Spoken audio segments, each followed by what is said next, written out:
Okay, time for another model video, and yep, you are seeing it correctly. A shiny build.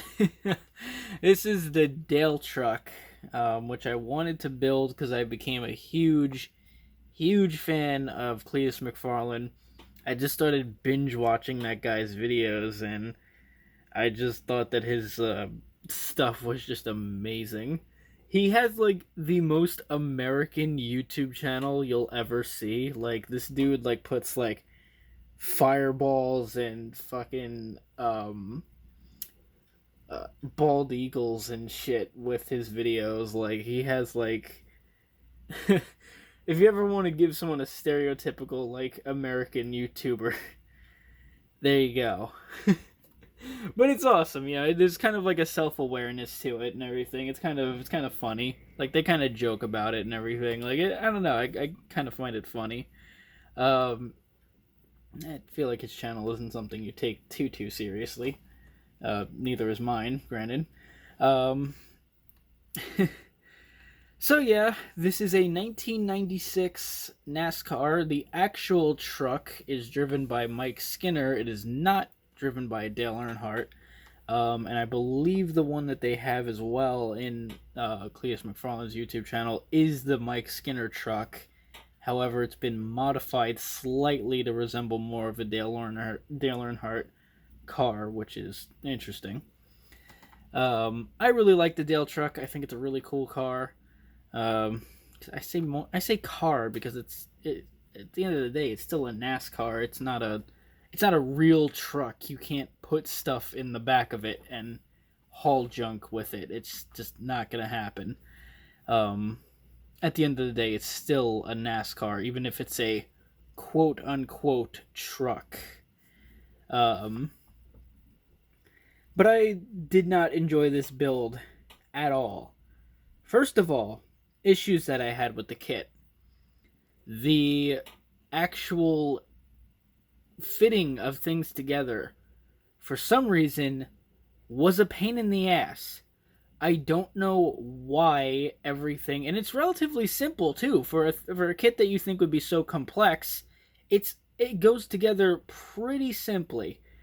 There is an engine in there, but I don't even know if I want to show you it because it's kind of shitty looking. Um, I didn't do the best detail, if I'm going to be completely honest. I just painted it silver and red. Um, the kit just had issues going together. Number two, another problem that I had with the kit, painting and decals. First of all, I was going to paint this thing with gloss black paint. That didn't happen.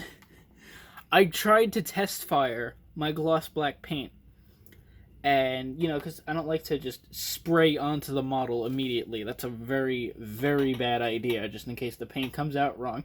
Oh, guess what happened to me? The paint can exploded. So what did I paint the truck with? Tamiya Semi Gloss Black, and I had to gloss coat the entire thing, which was nifty and kind of interesting. Um, Number two, decals. The decals are the same age as me. These things came out in 1996, and yeah, same age as me. So after that, and whoever owned it did not keep them in the original package. They took them out of the package. They got dirty.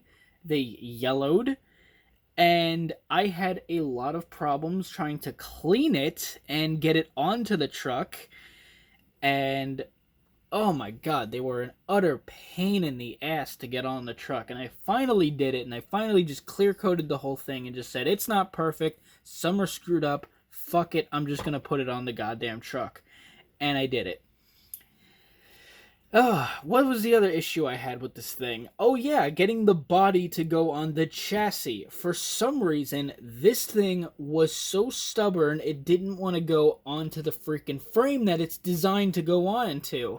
And I tried so much stuff, and I finally got it. You think something so simple, like NASCAR model kits have that gimmick where you take the body off and like, oh, look at the details underneath and everything. There's that whole gimmick with these models, at least from all the builders that I've talked to, where they like to take off the bodies, they never glue them down. You'd think it'd be easy, like it just comes off and goes on really quickly, so you could glue it on pretty easily, right? No, this thing just did not want to go together no matter what. It didn't want to sit right. And I had to like use like rubber bands and shit to hold the thing together so it finally sat perfectly down on the actual body that this thing was meant to go onto. Holy shit, this thing was such a pain. But I did it. And I did it for Dale, man. Whew, I'm glad I got that off my chest, because Jesus, this thing was just a pain in the ass. But I'm not gonna lie, I had fun. It was a learning curve, okay? It was kind of fun, but god damn was this thing a pain. I'm sorry for cursing so much, but I just needed to get that out. Like, oh my god, man. This thing was ridiculous. I guess I'll show the engine. Yeah, there you go. Nothing really too exciting there. Interestingly, the one on the box they show having an orange body and an orange chassis and roll cage, but on the actual truck it seems to be white, which is again pretty interesting. Um, I I know that the one that they bought was actually used in NASCAR and had the original slicks on it, which were dry rotted, um, which is crazy. And they in one of the episodes they changed them out for drag radials, and they were gluing the Goodyear Wrangler decals on the side of it. They're like, this is the most Ricer thing that we've ever done. I don't know why, I thought that was really funny. Just because they wanted the truck to look so genuine even when it has drag radials on it. The actual truck does not have the original NASCAR engine. I guess I'll get the figure off to kind of show you. You can see where the decals all screwed up there. I thought the figure would look cool and kind of hide the fact. The truck does not have the original NASCAR engine, which made like, I don't know, like 850 horsepower or some shit like that. Like they make some ridiculous power when they put a NASCAR on their dyno or whatever. Like they discovered that thing. NASCAR's engine's got some power. Yeah, you can see how bad that is. Anyway, let's just put the figure back. Way better. Apparently the truck was just sold as a rolling chassis, which I don't even know how the hell you buy one of these, but whatever. And it had an LS1 in it when they first bought it, which made roughly 400 horsepower. Not a bad engine by any means, and especially because of how light the vehicle would be. You know, it doesn't have a full interior or anything. It's just kind of bare. It would probably be pretty quick, but they did swap in an LS7 with some mods, and unfortunately it is naturally aspirated. The guy was just like, I would do like crazy turbos and everything, and I'm like, yes, that would be awesome. And he's like, nah, but everyone wants it to be naturally aspirated because it's a NASCAR. And I'm like, come on, man. Do like 4 turbos on the thing. Make it have like 1,500 horsepower. Like, come on. But anyway, that's enough about the Dale truck. I have another build that I could show off. And well, here's the other one, which is called the 70s sports car. It's a 1969 Plymouth GTX that I built recently. I got the idea to build it because Oxide had done a yellow one, and I didn't know that the convertible kit was out yet. I thought that there was only the hard top. And when he was just like, wait, I built it box stock, I'm like, wait, what? So I looked it up, and yeah, the kit was out already. I wasn't sure when it was coming out. Granted, I haven't checked Model Roundup or anything, so yeah. And I swapped in some Jeep wheels from the World War II Jeep by MPC, because the World War II Jeep by MPC has these really wacky tires. they don't really resemble what was on a World War II Jeep. They sort of do, but the pattern is a little weird. It's pretty wacky. I know that mold has been used for a lot of different things for like that Willys Jeep, and they appear to be aftermarket. So they just seemed kind of fitting. They weren't too wide, they weren't too tall, so it just seemed kind of cool. I even put a spare inside of it. It's painted in bright green by Tamiya. Overall, just a really cool little car, like a little post-apocalyptic car. It's got dirt all over it. I scratch built the roll cage, kind of funny because it does have the top and it wouldn't be able to close anymore because of that. I used a piece of heat shrink for this. This is supposed to be like foam over that, just in case someone accidentally hit their head against the roll cage. Cut a hole in the hood, stuck the engine and everything. I'll take that off really quick. These stripes were a bit of a pain, but they weren't too bad once you get the hang of it. They were just kind of hard to kind of place and everything, especially after you cut the hood and everything. And I guess I'll shut it off really quick just to show you guys this. The Hemi is a huge engine. Absolutely massive block. And a bunch of mud and grass stuffed underneath there. The 2 exhausts, which I custom placed.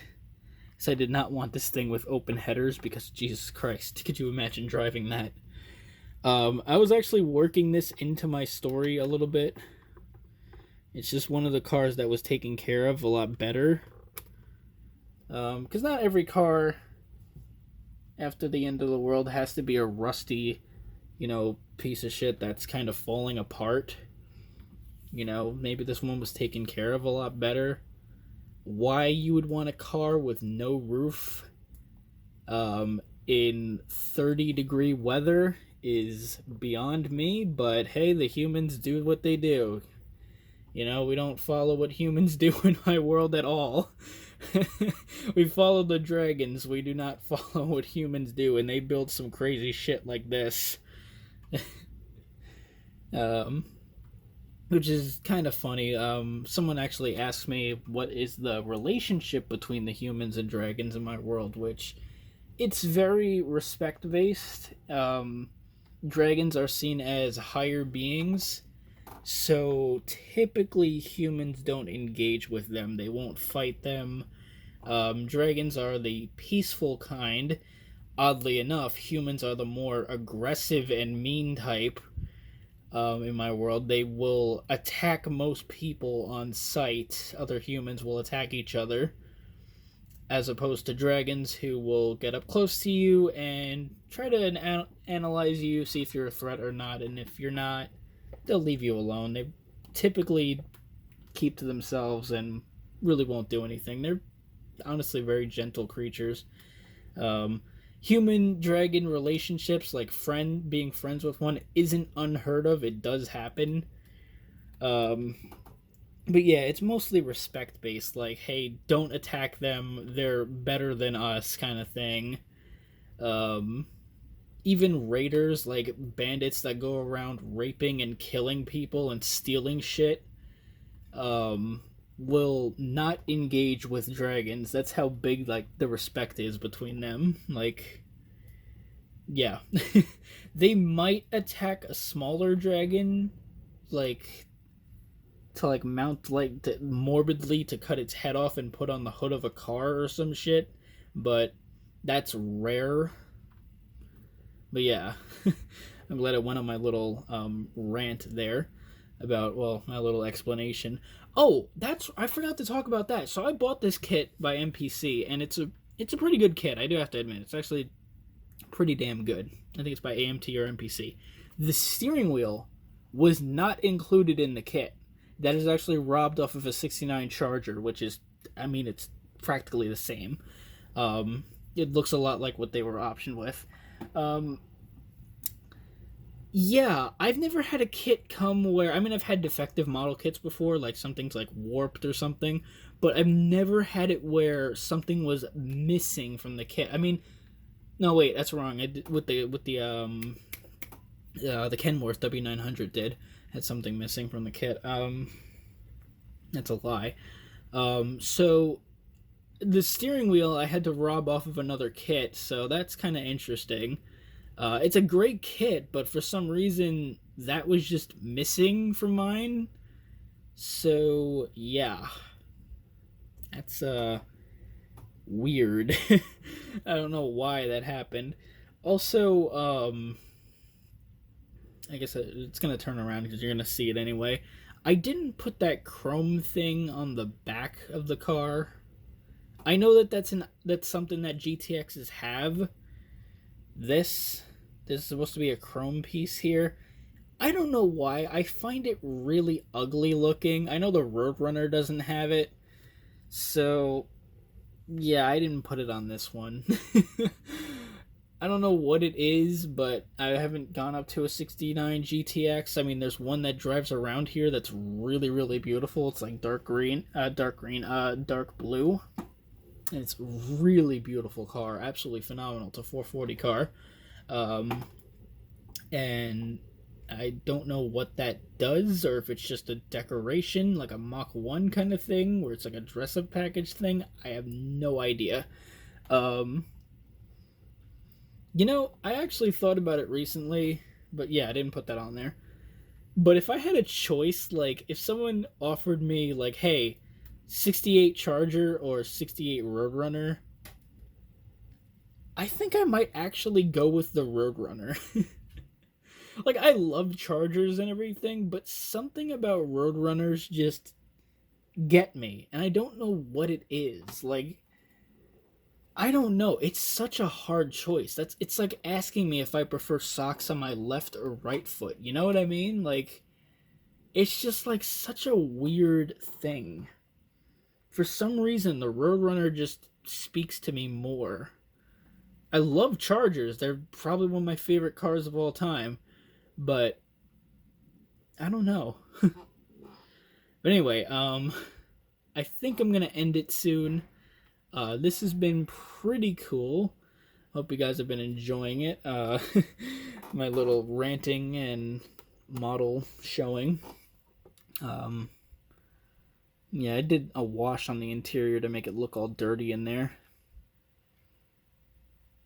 And that's the GTX, which is a pretty cool car. So what's Mike been up to? I finished the MPC Jeep, which I have a problem with it. I need to fix it before I do another review on it. I've also been... Oh shit, I gotta do more of this. I've been reading more book 11, which is actually pretty damn good. I didn't think it was gonna be that good. I mean, I looked at the cover and I saw this character's name Blue, and I'm like, I don't think it's gonna be good. And it's actually getting my attention. I'm like, okay, this shit is actually pretty damn good.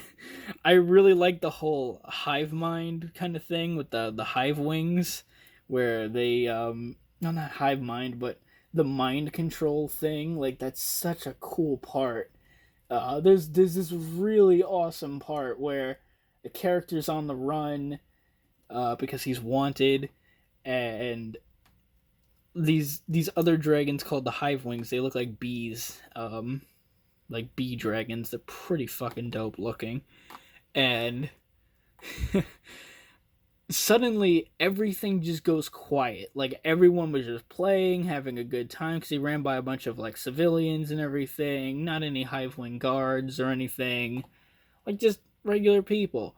Suddenly they just go quiet and they're just standing there, and then their eyes just glow white, and they're like, search for the silk wing, and they all say it like in unison, like they're all being mind controlled, and it's the coolest fucking thing ever. I'm like, holy shit. Like, there's a part later on where they're still being controlled, and they're looking for him in a library, and they're just like, must be here somewhere. and they all say it at the same time, and it's like, oh my god, that is so fucking awesome. I don't know why I dig that shit. Like, I am such a nerd. I'm sorry. Um, so yeah, I go from radical differences. Like, I go from fucking dragons to goddamn Dale Truck. Anyway, I need to end the video. I'm tired. It is 12 o'clock in the morning. I am just. Ugh. I will see you guys next time. I hope you guys had a good time watching. Oh shit, wait, let me talk about this first before I end the video. Um, I guess I should show this, but I have a raptor, and I wet the ground and started running it through dirt, and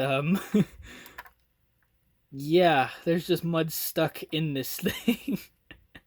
I didn't get it as dirty as I wanted to. I wanted to really get like deep mud, but I couldn't do it in the area that I was in, and I wanted to really like go fast with it so it would kick up all over the vehicle. Um, and then my plan was to spray the whole thing with hairspray to keep it all in place.